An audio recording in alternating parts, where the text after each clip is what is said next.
I want to welcome my next guest. He's been a friend of mine for probably 2 years now, and, I feel like we've actually become pretty tight friends in that short of period. His name is Heston Samuel. He is the owner of HHS Properties. They are a construction company that builds homes, renovates homes, finds the land in certain spots, flips them. And in addition, he is the company that renovated my entire new office. This studio here he built, as well as all the interior of this new Palm Springs office.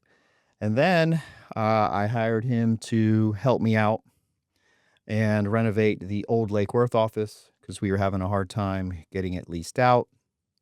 We had a lot of people interested in it, but they were saying it was tired. So he's done wonders. When we had our grand opening party, I had such compliments, especially with this studio. Just did a phenomenal job. And here with him is John, his godson. Yep. Yes, sir. And I think it's his right-hand man or your right-hand man in the business. Yeah. So why don't you spend 30, 60 seconds telling us about yourself?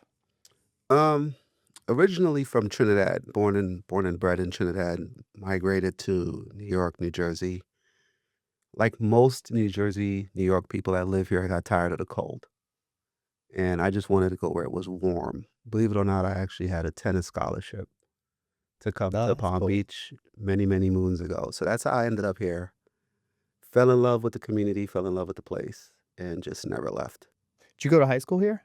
No, I came down here for college. I came down here on a tennis scholarship. Okay. Because I remember he and I have a really, really good friend, one of the best friends you could ever have in the world who'll do anything for you, Addie. And I met him one time at the hospital. At the hospital, Very yeah. brief.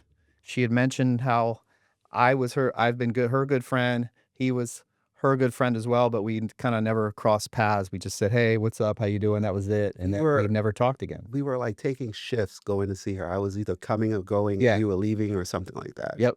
Yeah. And that was a long time ago. That was like 10 years ago. At least. Yeah, Right? at least. Yeah. So anyway, the podcast is not a law podcast. It's called The Driven Agenda. And the reason is because I have people on here who are doing wonderful things, people who are successful. And success doesn't necessarily mean money, but it means they're doing good things in the community, for themselves, for their families.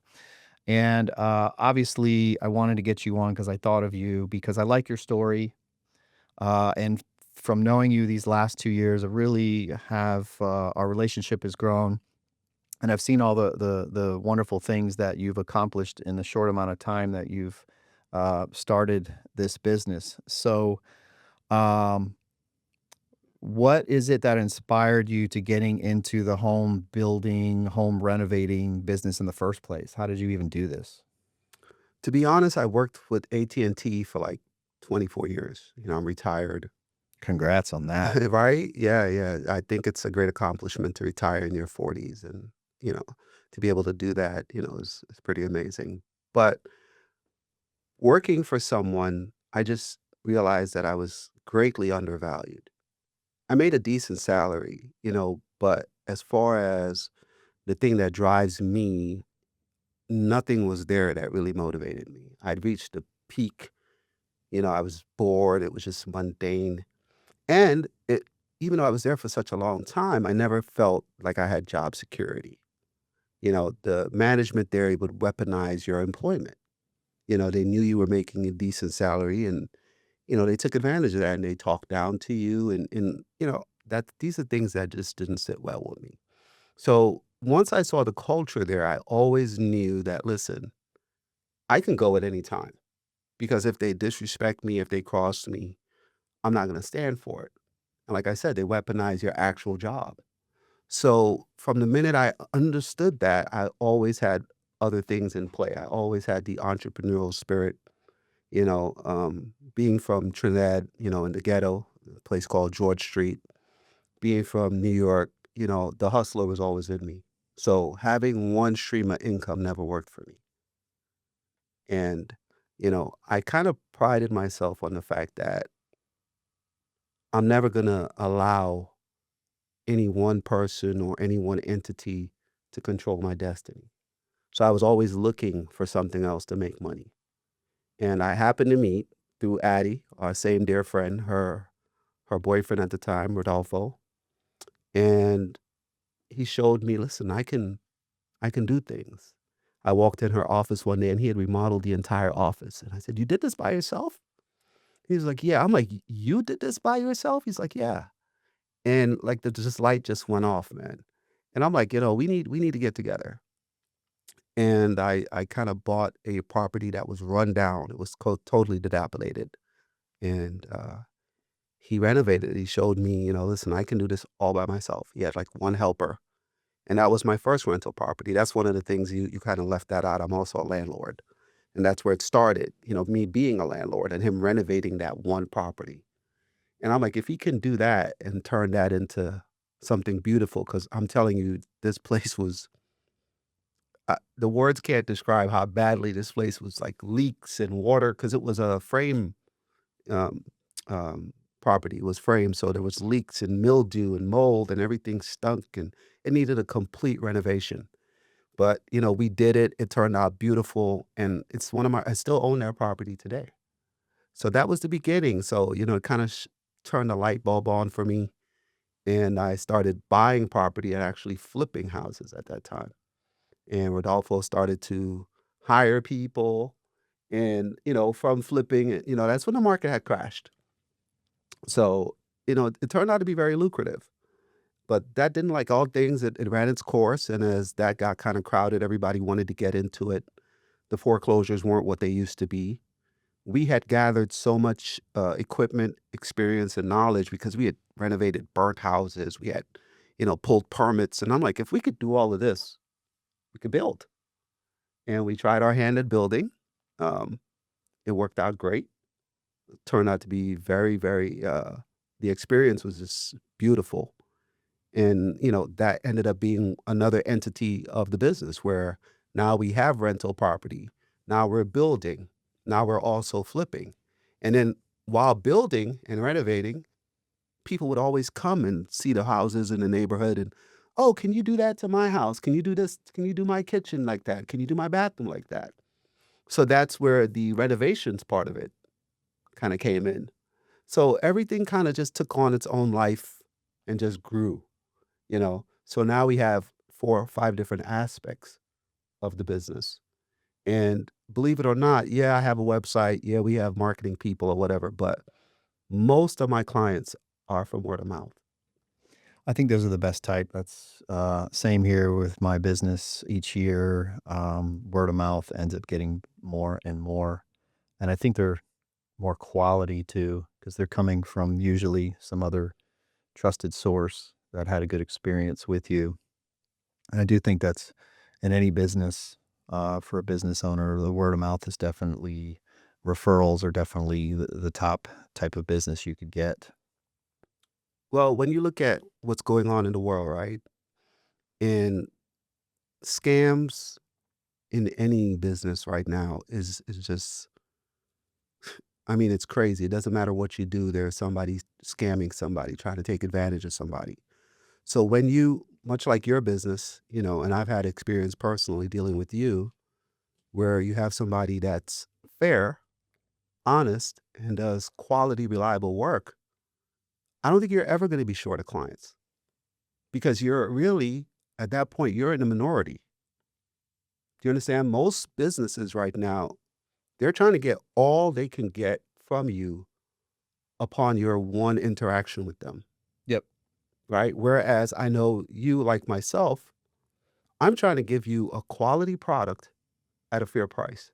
And I know if I do that, I'm going to have a client for life. Not only am I gonna have a client for life, but you're gonna go tell other people.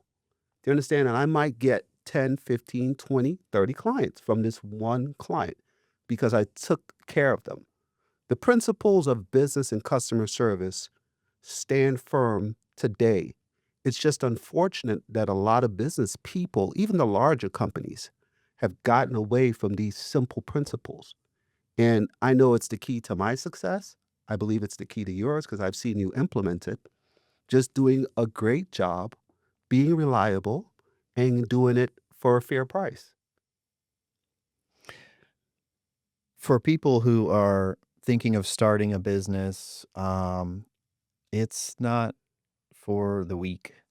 High risk, high reward. And I find that, in my industry, these bigger law firms, you've seen some of them on TVs, billboards, and every single type of advertising. I get a lot of unhappy clients from them. They'll fire those law firms and come to us because it seems like they're just so big and short-sighted that they just wanna get the money from that one client, and that's Absolutely. it. And every single client that comes in my door, even if it's not a great case, even if we settle it for a very low amount, we put the same amount of effort in because I look at that person as a review and somebody who is a potential referral source, and that's one less dollar I have to spend somewhere else trying to get somebody in. So we've had clients who we've certainly given them some big, big money, and we've had some that is very small amounts, but they've left happy. They've given us great reviews, and they've referred us to people. So it's a very good point. If you're becoming a business owner, you want to bring in clients, customers, but you also need to remember that sometimes your biggest business, the biggest amount of business you have is those clients and customers and Yep. them coming back or them referring to you. And that could be the easiest way to grow your business as well versus this SEO and Google and all these crazy things where in my business you have to spend tens of thousands of dollars. Well, getting into real estate like I did, I also dabbled in property management because I happen to sit on a couple HOA boards. And so I actually hear complaints from residents. And one of the things that I hear constantly is accessibility to the person at the top. A lot of business people, a lot of, owners or whatever, they have layers, and the layers are necessary to function efficiently. However, those layers have to be kind of like diluted when it comes to being accessible to your clients. And I make myself like I'm always there. There's not a project, big or small, that I'm not there. I'm not popping in to make sure everything's okay, making sure the client's happy, making sure we've done what we've promised the client that we're gonna do. And, being seen, being able to pick up the phone and call, the owner. These are the things that a lot of clients are impressed with, because you're the person that can get right any wrong that's happening at that period of time. And like you, when I dealt with you, even if I called the office and the office was busy or whatever, I can always call you directly. And this is before our friendship kind of grew. This was when I was just a client of yours. So a lot of people now, a lot of the big companies, I won't say a name, but there's a communications company, and you call and you're talking to a computer. You can't get in touch with anybody. You can't even talk to a human being when you have a problem that needs to be resolved. That's so frustrating. Yeah, it's like a catch-22. So if you I have never had that desire to become a massive law firm. I've got a little bit more growth that I anticipate and want to do, but it's a catch-22. If you wanna become this big, big corporation, I think, at some point, you've got so many bodies, and that customer service and that personalized Mm. attention is going to fade, in exchange for growth and money, really. Because let's say you had those desires to become a big construction company. Eventually, you can't be going to all the sites and meeting everybody, and it just depends on how big somebody wants to get. Again, for me, I feel like I've done a pretty good job in my career. I make pretty good money that I'm happy with, and more humans is more problems. And I'm with you as well. If a client wants access to my cell phone, most of them get it. Some of them sometimes Mm. it's rare, but they'll abuse it, and then I have to set them straight. But you didn't abuse it, and I make sure that if there's something important, I let you or my clients know of something urgent. But that's kind of what my staff is for maybe smaller type stuff, and but it's good to for them to see you and that show that you're being involved. But at some point, depending on, how you wanna grow your business, you're not gonna be able to do that, and it just depends on how big you wanna grow your company. But I think kinda you and I have the same mentality of, we like making more money, we wanna bring on some more projects, more clients, but not to where we're now, completely distant from our clients and customers and our team maybe. Well, that last word you mentioned, team. So you have layers, right? And if say you have operations manager and like I have project managers or whatever, um, and they can't handle a problem. I think most clients understand that there is a hierarchy in terms of, okay, my first issue, I go to the project manager. And if that's not resolved, and it should be at that point, but there are always circumstances where the person at the top needs to step in to correct it. And when I talk about accessibility, I'm talking about at that point where you're not, you know, getting whatever issue you have resolved. Yeah, you can't come to me. You can't come to me. It's just like, I sit on a board now and I tell the residents, call the property manager first.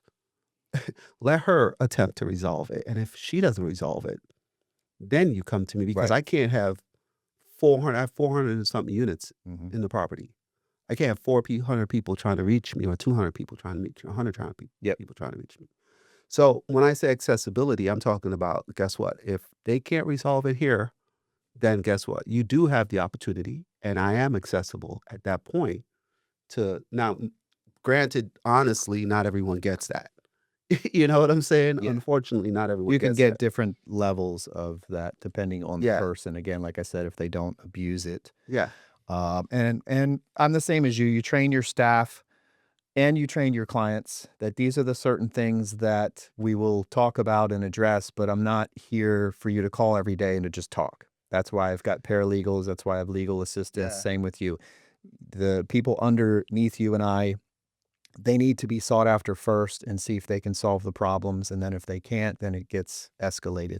Most people understand that, but there are a few that kind of are impatient and they wanna get straight to, say, the doctor, so to speak. Doctors have a, assistant, a tech, and then a Yeah. nurse practitioner, and then the doctor. Like, nowadays, you're not seeing the doctor that much anymore, but they're in there for the more important stuff.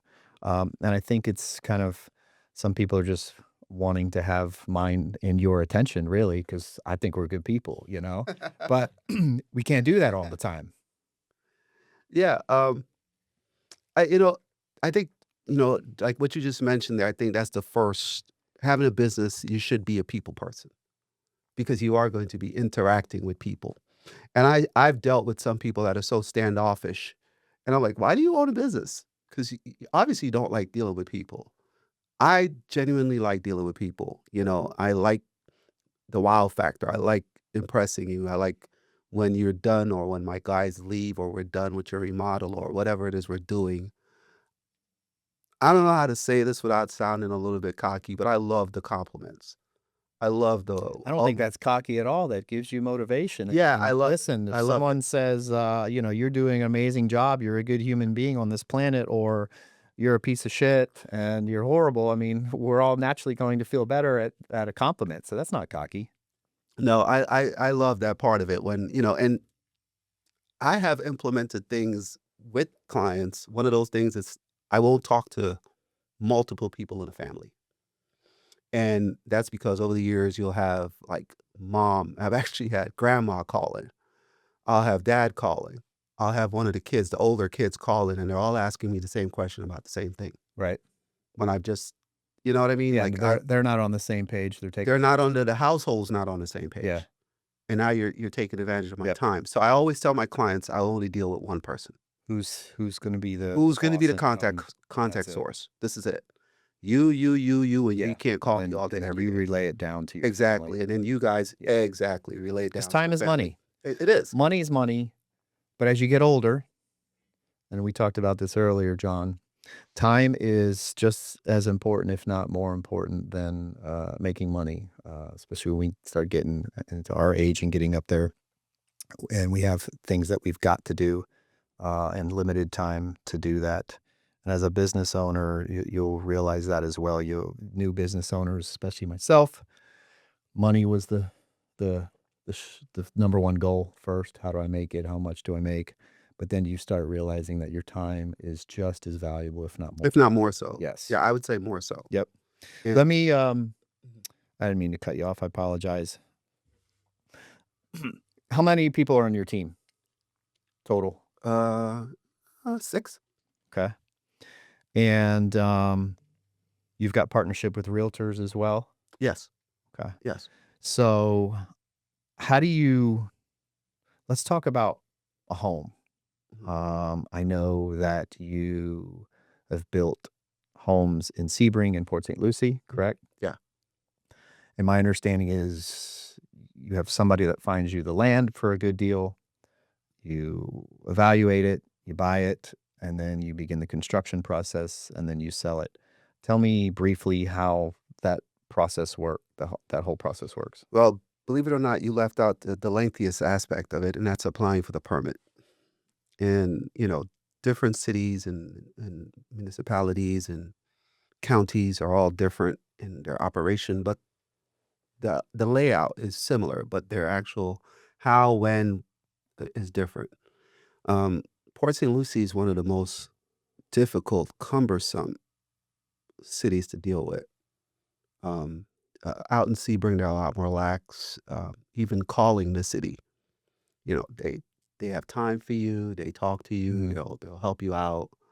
So yeah, getting the permit is one of the lengthiest things, and we try to do that the minute we have acquired the lot. Get it ready. Because as we said, time is There's money money, and exactly. that Yeah, could cause a that's huge delay in man, everything. you're talking. You can spend more time getting a permit than you will building a house. I don't doubt that, especially dealing with, the city of Lake Worth all these years that I have. So, How do you identify, the right type of land? well, we do extensive research, and John, being new in the business relatively, he got to see the last house we built. We kind of researched the area. We have a person that, we tell her, this is the purpose, what we're trying to do. We're trying to build in this area, and she'll, find us the land. Sometimes we find it ourselves, and we evaluate. We do analysis of the market. We do analysis of um, that specific county.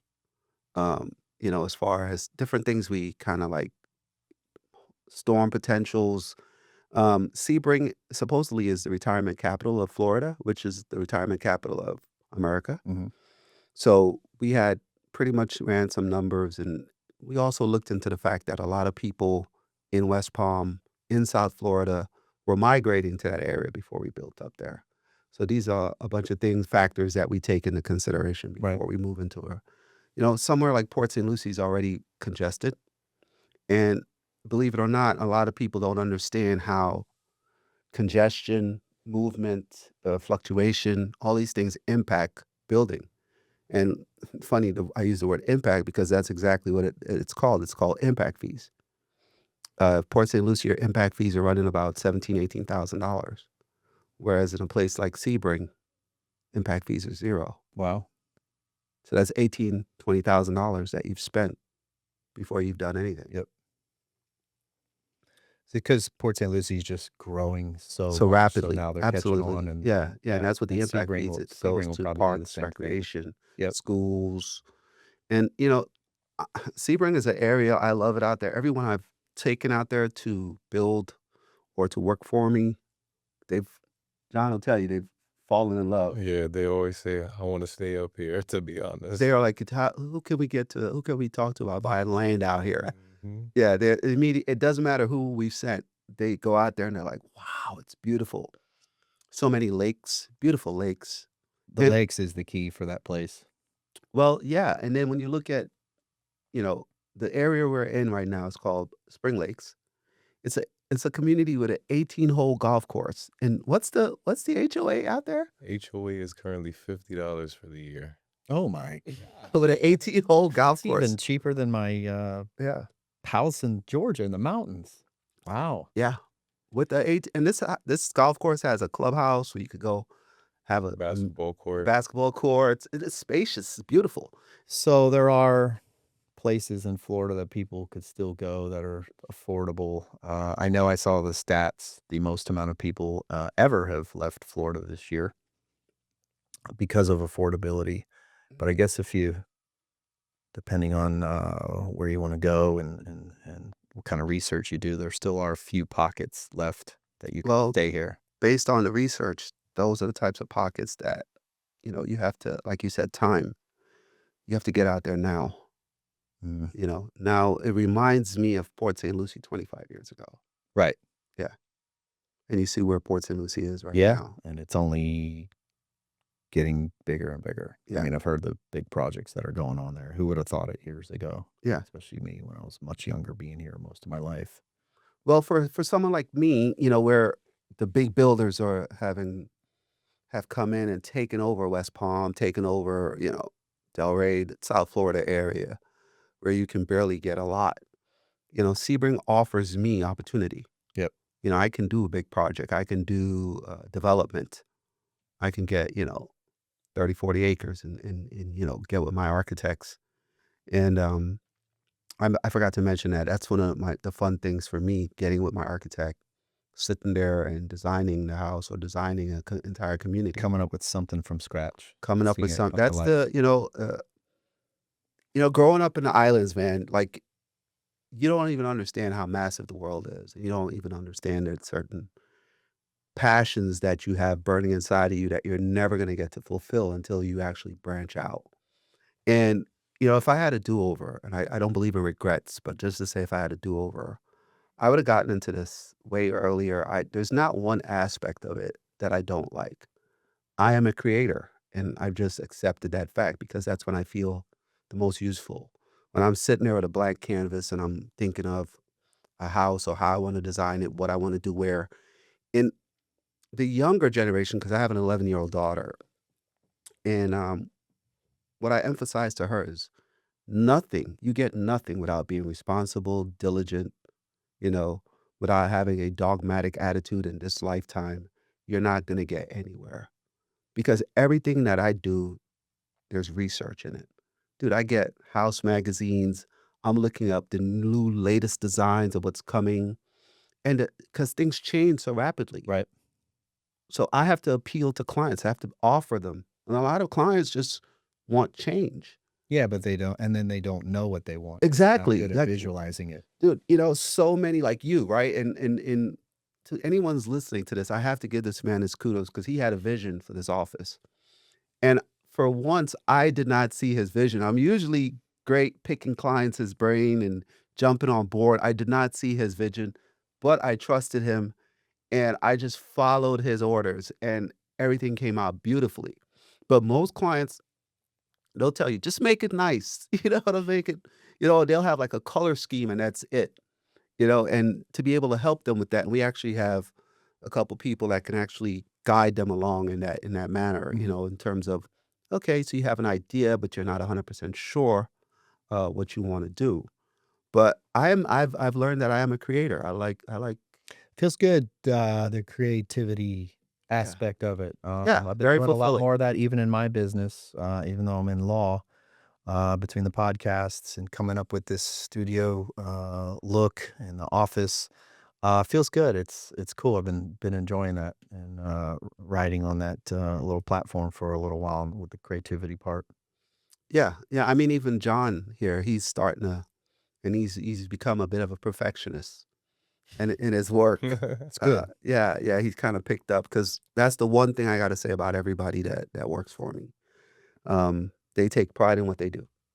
They love what they do, and I think I have a daughter. Like I said, she's 11, and my daughter is a natural athlete. She's been playing tennis since she's 2, everybody that's seen her play is like, "Yo, she's got the goods." Yeah, we've had some of the best coaches, come and look at her hit, and they're like, "She's got the goods." My daughter has no desire to play tennis Isn't that whatsoever. crazy? My daughter's passionate about cosmetology, right? And I'm like, "Listen," I share with her what I was told at a young age by my mom. "If you're doing anything positive, I will support you 100%." Yep. And I see the passion in her for beauty. I see it, and I have to jump on board. Yeah. The only thing I ask her is, like, we sit down, and me and my daughter at 11 years old, we brainstorm, how we're gonna run our business, what we're gonna do, what we're gonna implement, and, I don't wanna say what we came up with because she might sue me. She's a little bit of a savage, you know what I'm saying? But, the only thing I ask her is, like, "Don't work for anybody. Own it." That's comes along with what you were just saying earlier of not having really regrets, but how you would do things differently and how I talked to John earlier. If I could go back and do some things differently, it would be figuring out how to just bury my head, eliminate some of the partying and the nonsense and the fun, the temporary pleasures, Mhm. and just buckle down and find what it is, find my thing way earlier and become my own boss much earlier. It's something I tell the younger generation. I'm starting to talk to my 11-year-old now about finances and money and making him pay for certain things, Yeah. because it's super important. And if you could just sacrifice while you're younger, just for a little bit of time to figure out what it is you want and put the effort into it and leave the distractions that aren't important, you really will thank yourself when you become our age. Well, let me piggyback on something you said, and, this is just, we're kind of veering off of, your topic here a little bit, but I think it's still prudent and important. Distractions. I have to constantly remind my daughter that 90% of what you see and you hear is just meant to distract you. Especially social media. And that's That's a I fact. didn't want to say exact, but it is. Social media is just a distraction. The world now has emphasized entertainment to the point where it's the end all be all, Right.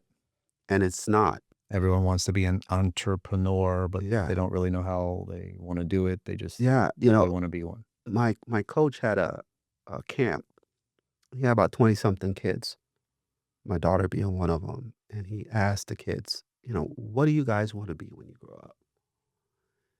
The number 1 answer was gamer, and the number 2 answer was YouTuber. Right. There was not one police officer, there was not one Yeah. fireman. When we were kids, I don't know about you, John, I think your generation got away from that. Yeah, we kinda did. Yeah, but not one of Which are valid careers, but it's just like getting into the NFL or something. yeah, It's a and that very so tiny that's where I was percentage. going. Yeah. So when he broke down, because he just Googled it, he went on to say, he says what the numbers were. I think it was 1 in 10 million Yeah. will be a successful Yep. gamer. These little kids looked distraught, like you just Yeah. ruined their whole world. Because it Like, looks so no. common to them. 'Cause Yeah, that's so all they they're they doing is thought, watching "This is those what I'm kids. really gonna do." Yeah. And once he, like, you understand what the likelihood of you actually making a living gaming are? Like, he had destroyed their whole outlook on life. As they should, Yeah, because kids need reality. they need reality. Uh, So, I emphasize to my daughter that 90% of what you encounter is just meant to distract you. Um, People get distracted right now, and they talk about what they wanna do, but they're so distracted with the foolishness out of everyday life that there's no there's no planning. no There's discipline. no discipline. Like, you have to be real with yourself to start off, Mhm. right? We're not all like, if you're not everybody says, "Oh, I wanna be a boss." Well, being a boss is just simply being responsible, because you're responsible for your employees, you're responsible for your clients. You understand what I'm saying? You're responsible for whatever equipment you may own, and like myself, my equipment is, upwards of $250,000. So, if you're an irresponsible individual, stop with the boss nonsense, because you You sound silly. you sound You sound silly silly to real bosses. to real bosses. Yeah. So you gotta be real with yourself. There's nothing wrong with being an employee. Right. And it's not cut out for It's everybody. not for everybody. And there's nothing wrong with being an There's employee. There's nothing. safety, there's benefits. Security, yes. Yeah, you've potential to retire sooner Right. sometimes. So that boss thing is internal. Yeah, it's a trendy kinda name. Oh, yeah, yeah. But if you're not responsible, you're not willing. Because I can tell you this, last night I was up working till 3 o'clock. Yeah, That's what bosses do. yep, There's no 9 to 5, there's no off right. for a boss, There's no for Eventually, you can get to that point yeah, sometimes, but you gotta be willing to put in the but you work. gotta put that work in even while you're a boss for a while. Yeah. Um, we're running out of time here. I can't believe how quick things go when I'm doing these podcasts. We're at 35 minutes. Um, some important questions I want to ask you. What challenges do you see in the industry right now? I know interest rates have not dropped, so it makes it hard for people to buy homes.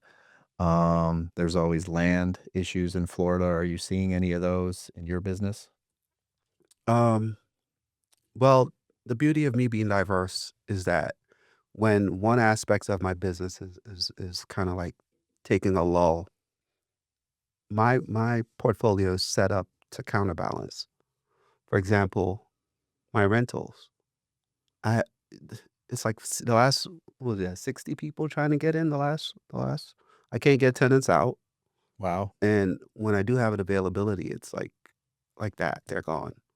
So, the rental aspect is booming. The market itself is a little bit slow, but the market changes. You know what I'm saying? And the key is to prime yourself in a location where regardless of whatever the market does, you're okay. It's good you're diversifying because you've got the rental income. You're now doing these renovations like you did with my Right. offices Yeah. and with homes, and And then that's you're taking up. building with Yeah, that's homes. that's So, that's uh, picking up a lot. yeah, Yeah. I like that.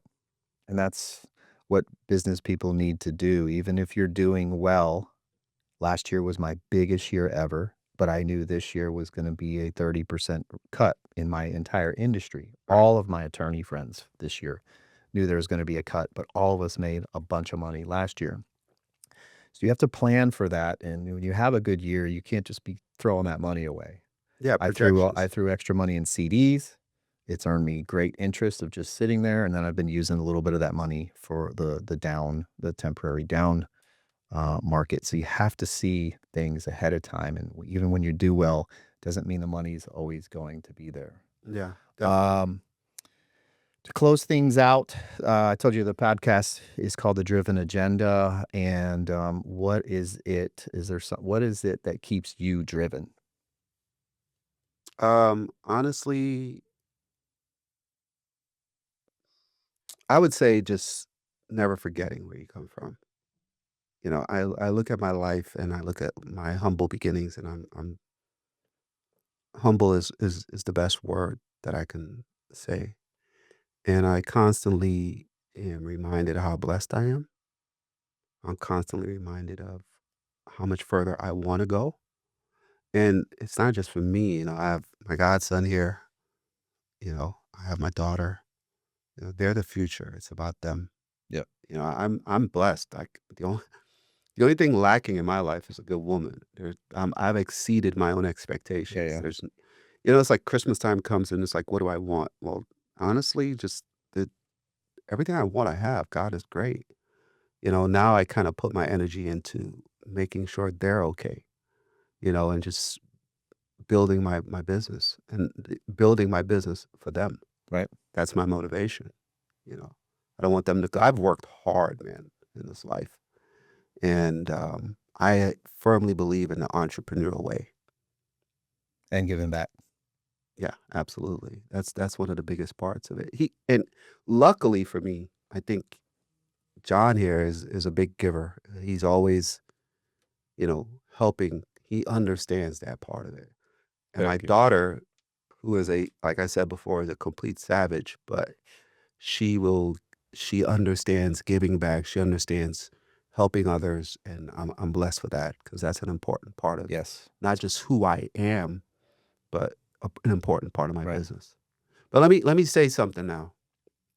I've learned that givers have to set limits because takers don't have any. Mhm. And you can't just give. Like every aspect of life, you have to do your due diligence and give those who are deserve it. Because a lot of people aren't. There's the book, How to Say No or something, Yeah. and I It's tell people easy. to buy that. Oh, As we get older, it's easier to say no oh to yeah. people and things. Yeah. Sometimes I tease my wife because still feels obligated to say yes when she's doing the dugout mom, and she just keeps saying, "I'm not gonna do it, I'm not gonna do it," and then she gets sucked in. Saying no is something I realized as I got older, especially in my 40s, I got more comfortable with doing because you don't wanna offend people I sometimes, but you're you know, really not. I'm at a point in life I don't care. Yeah. Yeah, That's kind of the phase that I've entered into yeah, too the I last got 5 years, I just got no issues saying no to yeah, anybody because I know that, it's more important for me to vet people and they'll take advantage of you. yeah, Help is temporary, man. It's not a permanent state. yep, And I'm sure like me, you have friends or family members that have been coming to you for years. It's like you got to reassess. And one of the things that having a business, I told him, having a business and having an accountant, and you start looking at because men lie, women lie, numbers don't. The accountant says, "Yeah, this is what you gave to," and you're like, "I gave what?" right, And then, like you look at that number, like, holy yeah. right? I feel like every year there's 1 or 2 people that I just kind of fade out Yeah, from my life yeah. because 'cause they're more takers Oh, than you. givers. I've got someone else that I've known for a while now, and I realize he just kinda, I don't know, keeps Well, that's the beauty of no. reaching out to me for The, stuff all the time, but never any, "How can I help you?" or you know what I listen, mean? the beauty of no is this. The beauty of no is when you say that no, you'll know who they are. Yeah, Yeah, because a lot of how times you they say, act yeah, towards your help. you say no. Like I have family members I've helped 1,000 times, and the one time you say no, I haven't heard from them in years since that no. So you were only around to get what you could Yep, get. get the yes. Yeah. Um, all right, we gotta wrap this up. So, how can people find you? How can any single ladies find you? Social Listen, media, again, website, tell us for how to find let you. me make it clear. My 11-year-old daughter is a savage. Okay. Annabella is a savage. Love her to death. She's you don't want that smoke. But yeah, HHSamuelProps.com is our website. Um, you can get on there. You can see our work. You can request us to come in and check you out. If you have an idea, but you're not sure of how you want to remodel or renovate, we can help you with that. And I advised everyone, and I advise all my clients before when you get into remodeling, go out and get a couple estimates. Don't depend in anything. I think you should go out there and get a couple estimates, and then you'll be impressed at who we are and what we do. The other thing is familiarize yourself with the materials that you're going to be using because there's good, bad, and terrible in everything. And that's including the materials. And a lot of people, they'll give you these high prices. And not only are they giving you higher prices, but they're using inferior materials. And the sad part about what we do is you won't know for what, a couple years? Mhm. A job that should last 10, 15, 20 years will last 2 or 3. And that's sad when you've spent your good hard-earned money Yep, and having you your gotta place redo it. remodeled and it's sad. But yeah, Samuel Props or 561-469-42 uh, 39. We can be reached there or 561-778-1403. Cool. Gentlemen, it's been a pleasure, and look forward to possibly working with you guys and doing things in the future. Oh man, thanks for having us, man. Yeah, I appreciate sure. you always.